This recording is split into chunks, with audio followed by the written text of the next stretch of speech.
Les rôles et responsabilités de l'ATP et du pharmacien. L'assistante technique en pharmacie, ou ATP, travaille en équipe avec le pharmacien afin de l'aider à fournir les soins pharmaceutiques aux clients de la pharmacie. Elle travaille sous la surveillance constante du pharmacien en service. En effet, c'est le pharmacien qui est ultimement responsable de la qualité des tâches exécutées. L'ordonnance.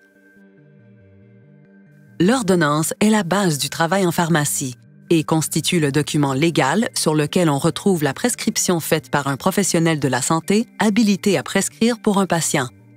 Pour être légal, les informations qui doivent y être inscrites minimalement par le prescripteur sont donc le nom et prénom du patient, la date de rédaction de l'ordonnance, le nom du médicament et sa teneur, la posologie, la quantité désirée, le nombre de renouvellements, si désiré, la signature du prescripteur et la licence professionnelle du prescripteur. Les particularités de facturation de la RAMQ. Le plan d'assurance du régime public est le même pour tous les patients. En effet, c'est le gouvernement qui, par décret ministériel, décide des médicaments qui sont remboursés et du prix auquel ils sont vendus. La Régie de l'assurance maladie du Québec publie périodiquement cette liste que l'on retrouve en pharmacie.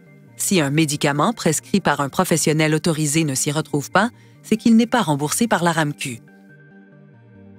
Dans cette liste, certains médicaments ne sont remboursés par la RAMQ qu'à certaines conditions. On les appelle les médicaments d'exception. Bonne technique de préparation, pilulier hebdomadaire. Nous verrons dans cette vidéo quelles sont les bonnes techniques de préparation des piluliers de type dosette et de type 10 piles. N'oubliez pas que l'objectif ultime est de minimiser les risques d'erreur de préparation tout en exécutant le travail dans un délai raisonnable. D'abord, gardez la surface de travail propre et dégagée en rangeant tout ce qui n'est pas nécessaire.